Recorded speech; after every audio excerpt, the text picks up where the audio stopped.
Bonjour les amis, donc aujourd'hui on va une fois de plus parler des reflux gastriques. Je sais que c'est un sujet qui préoccupe un grand nombre de personnes qui m'écoutent et qui me suivent. Plus particulièrement aujourd'hui on va aborder le lien entre les reflux gastriques et la scoliose et les autres types de déformations posturales aussi. Mettons si on souffre d'une kyphose, des hyperlordoses, est-ce qu'il y a un lien ou pas entre ces déformations posturales et les reflux et qu'est-ce qu'on peut faire, comment on peut agir sur la situation si jamais c'est le cas. Et en même temps, je partagerai avec vous aussi mon vécu personnel à ce sujet. J'ai déjà plusieurs vidéos, au moins 2, peut-être 3, sur ma chaîne YouTube au sujet des reflux gastriques. Peut-être que vous les avez vus, peut-être pas. Sinon, je vous encourage de visionner les autres vidéos tout de suite après avoir visionné celle-là.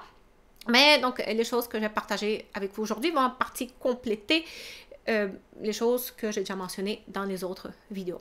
Alors, pour commencer, il faut que je vous raconte mon expérience à moi avec les reflux. Les reflux, c'est quelque chose qui m'embête depuis très longtemps. Il faut dire qu'au début, j'avais même pas conscience que le problème, c'était les reflux. Il faut dire que même quand je pense à moi, comment je me sentais encore 10 ans, même, je pense que je commençais déjà à ressentir les effets secondaires des reflux, mais sans savoir que c'était des reflux. Par exemple, j'avais parfois des nausées matinales sans explication, parfois des petits inconforts à la gorge, mais bon, je ne savais pas c'était vraiment dû à quoi, et après un certain temps, ça partait. Tout a commencé à sérieusement empirer vers 2019-2020, quand je commençais vraiment assez rapidement ma santé, on va dire, a commencé à vraiment sérieusement se dégrader. Entre autres, j'ai commencé à avoir des gros maux de gorge constants. Au début, je pensais que c'était un virus, mais j'étais à fond à boire du jus de citron pour combattre le virus et ça n'a fait qu'aggraver encore plus la situation. Donc, j'étais allée voir les médecins, ils disent non, ça va, il n'y a rien de particulier. Voilà. Et donc, en plus des maux de gorge, j'ai aussi les dents qui sont quand même assez, beaucoup de trous assez abîmés, mais pas de caries, donc c'est vraiment, ils sont abîmés à cause de l'acidité malheureusement. Des difficultés à respirer, un goût bizarre dans la bouche, bref, je pense que vous savez un petit peu tous les manifestations des reflux, ou peut-être pas, sinon vous le savez maintenant. Beaucoup de toux aussi, donc les maux de gorge, de la toux. Donc à force, voilà, j'essaye de comprendre qu'est-ce qui se passe, de voir les médecins. On est arrivé à la conclusion, ok, mais ça doit être les reflux en fait dont je souffre, les reflux gastriques. C'est juste que j'avais pas vraiment de maux d'estomac. Toutes les douleurs étaient plus au niveau du haut, vraiment au niveau de mon cou, au niveau de ma gorge dans cette région-là. C'est pour ça que c'était pas toujours évident de trouver la cause. Je sais que c'est le cas de beaucoup de personnes aussi par ailleurs. Et donc pendant un certain temps, j'ai pris un petit peu les antiacides. Bon, je sais que comme beaucoup de personnes, je kiffe pas trop. Je suis pas une très grande fan des médicaments, donc j'en ai pris un peu, mais je peux pas prendre les médicaments pendant toute ma vie en fait. Donc j'ai commencé à explorer est-ce qu'il y a autre chose que je peux faire. Bon, évidemment, on met en place toutes les règles alimentaires, les petits repas pendant un certain temps. Il y a beaucoup d'aliments que j'ai dû arrêter de manger complètement dans les produits laitiers. La sauce tomate, tout ce qui est acide, le sucre évidemment, l'alcool. C'est une période durant laquelle j'ai pas mal perdu de poids. Aussi, c'est sûr que quand il n'y a rien qu'on peut manger, on perd du poids. Puis en plus, si à chaque fois qu'on mange, on a vraiment une irritation qui se produit au niveau de la gorge, quand parfois même c'est tellement irrité qu'on n'arrive pas à avaler correctement le truc, ça enlève un peu l'envie de manger, n'est-ce pas? Partagez-moi un petit peu votre expérience aussi à vous. Alors, ensuite, j'ai mis en place certaines choses. Je vous explique en détail très bientôt de quelles choses il s'agissait, mais là, pour faire la suite de l'histoire, je vais pour l'instant juste me contenter de dire ça, que j'ai mis en place certaines choses qui m'ont vraiment beaucoup aidé à stabiliser ce reflux, à aller beaucoup mieux. Par contre, voilà, ça reste quand même fluctuant. Même si je considère que par rapport à, voilà, elle a comme 4 ans, ça s'est amélioré d'un bon 70-80%, ça dépend. Il y a des périodes où je sens un petit peu plus de reflux, d'autres périodes que je me sens super bien, il n'en a pas du tout.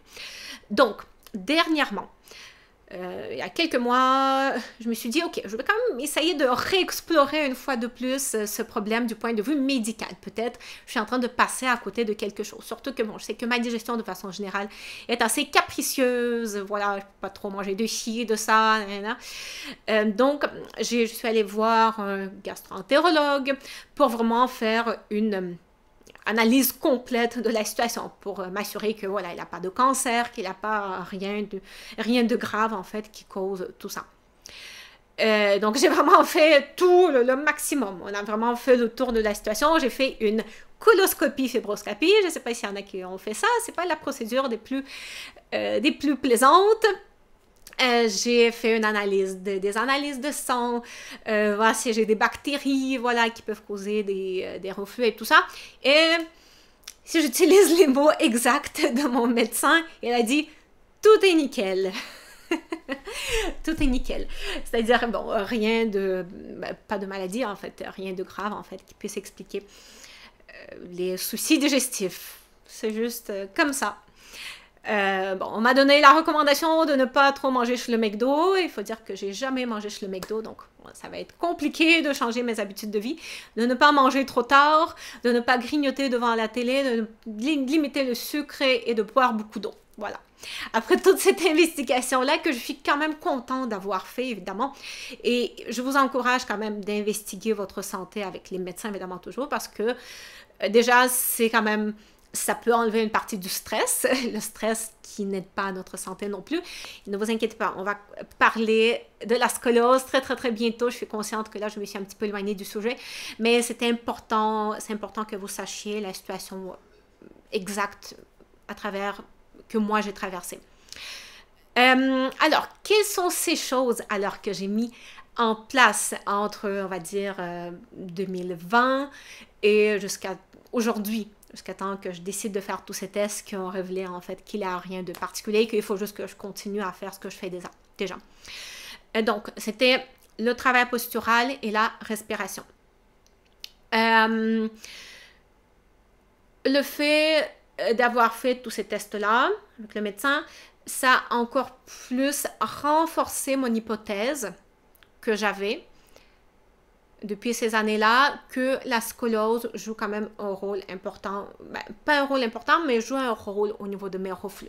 Parce que ce qui se passe, c'est que, puis une des raisons pourquoi je consulte un médecin, c'est que je sens parfois une sensation de compression à cet endroit-là ici. Qui peut être un peu inquiétant, parce que effectivement, on a ici l'estomac, puis ici, on a le cœur. Ouais. Et ça qui m'a fait douter, est-ce qu'il y a quelque chose quand même au niveau de l'estomac qui fait en sorte que je sens cette compression-là? Ce n'est pas une douleur, c'est vraiment une sensation de compression. Donc, il s'avère qu'il n'y a rien du tout. Et ça confirme donc mon hypothèse que c'est vraiment à cause de la scoliose, parce que je sais qu'à cause de ma scoliose, j'ai ma cage thoracique qui est déformée. Et c'est toujours le cas en présence d'une scoliose. On a toujours la cage thoracique qui est déformée. Je sais que j'ai les côtes de ce côté-là, ici, ma cage thoracique qui est un petit peu plus enfoncée. En fait, et de ce côté-là, les côtes elles sont comme un peu plus ouvertes. Donc, je suis vraiment pratiquement convaincue que ce qui se passe, c'est que la cage thoracique, elle écrase un petit peu quand même les organes, dont l'estomac et le cœur, ce qui fait en sorte, entre autres, que quand je mange un petit peu trop, mais forcément, ça prend un peu plus de place au niveau de l'estomac, donc je vais sentir un peu plus de compression. Le fait que la cage thoracique, elle écrase un peu tout ça, ça peut également favoriser les reflux, entre autres. Voilà, donc ça déjà, je crois sincèrement qu'il y a un lien entre les reflux gastriques et la scoliose. Même si quand j'ai essayé de regarder un peu dans les recherches, bon, il n'y en a pas beaucoup, puis ce qui semble ressortir, c'est que c'est vraiment quand la scoliose est vraiment très importante, que ça a vraiment un impact sur les reflux, mais je crois que même une scoliose qui reste moyenne, peut-être pas extrêmement sévère, mais moyenne, je crois sincèrement que ça peut quand même avoir un impact.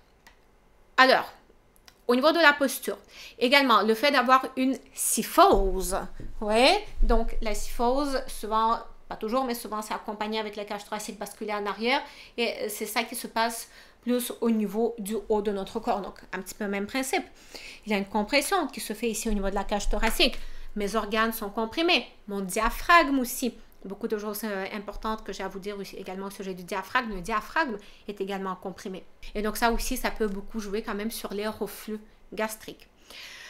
En ce qui concerne le diaphragme, j'ai déjà toute une vidéo qui est consacrée à ça, dans laquelle j'explique également l'impact du bon ou du mauvais fonctionnement du diaphragme sur les reflux gastriques.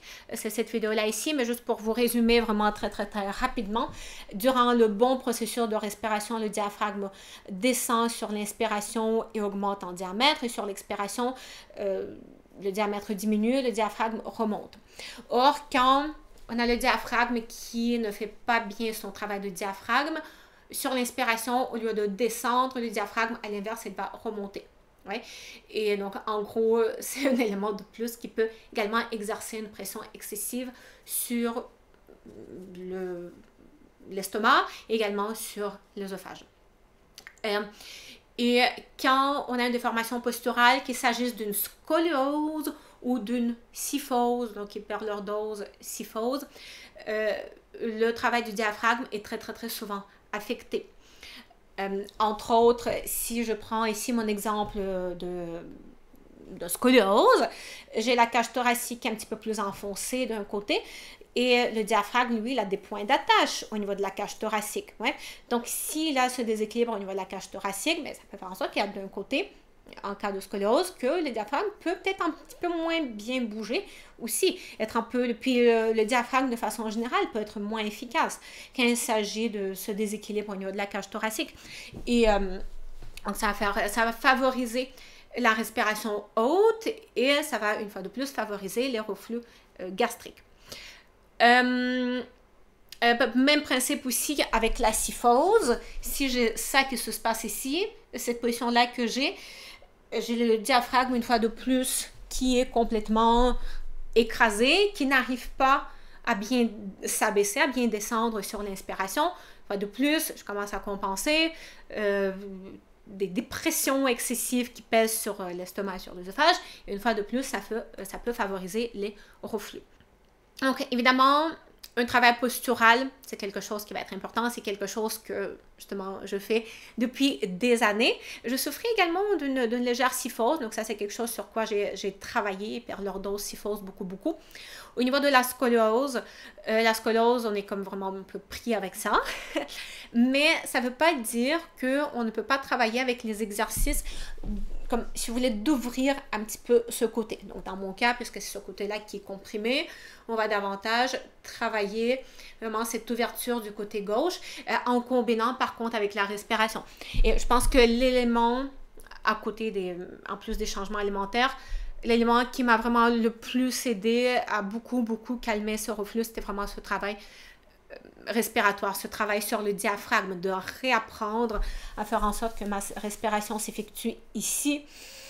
Il s'agit ici d'une respiration tridimensionnelle qui se fait dans toutes les directions pour favoriser la meilleure utilisation du diaphragme et d'arrêter de respirer en fait avec la poitrine, avec les épaules et avec le cou. Quand j'ai dit, il y a une chose que j'ai fait qui m'a beaucoup aidé à diminuer le reflux de 70 à 80%, mais c'était les choses principales en fait. C'était vraiment la respiration, la prise de conscience ici de la problématique que j'ai tendance à écraser vraiment mon côté gauche, de prendre l'habitude de l'ouvrir un petit peu plus la respiration sont vraiment les éléments qui ont vraiment énormément aidé. Évidemment, à condition que vous êtes assuré qu'il n'a pas quelque chose qui a vraiment besoin d'un traitement médical. Je veux dire, pas une condition, une bactérie, quelque chose qui peut causer ces reflux-là. Voilà, comme moi, je suis clean, si vous voulez. J'ai fait tout le processus en toute transparence, en toute honnêteté. Mon système digestif a été étudié du haut en bas et du bas jusqu'à haut. Et vraiment, on n'a rien trouvé. Donc, que je me permets d'affirmer que effectivement, il y a d'autres aspects qui peuvent jouer, plus du point de vue du système musculo-squelettique, du point de vue postural, au niveau de la respiration, qui peuvent effectivement avoir un impact sur les reflux. Donc ça, c'était les informations que j'avais envie de partager avec vous aujourd'hui. Est-ce que ça vous aide? Dites-moi en commentaire. Ou sinon, si vous n'avez pas envie de le dire en commentaire, juste mettez un like. Ça va être plus simple pour vous. Et c'est quelque chose qui est extrêmement précieux pour moi. Okay? likez, abonnez-vous, regardez un petit peu les vidéos, d'autres vidéos qui sont disponibles sur ma chaîne YouTube si la façon comment les choses que je partage avec vous ont de la valeur pour vous. Si vous les trouvez pertinentes, partagez également autour de vous. Et on se revoit très bientôt sur ma chaîne, du moins je l'espère. Bye!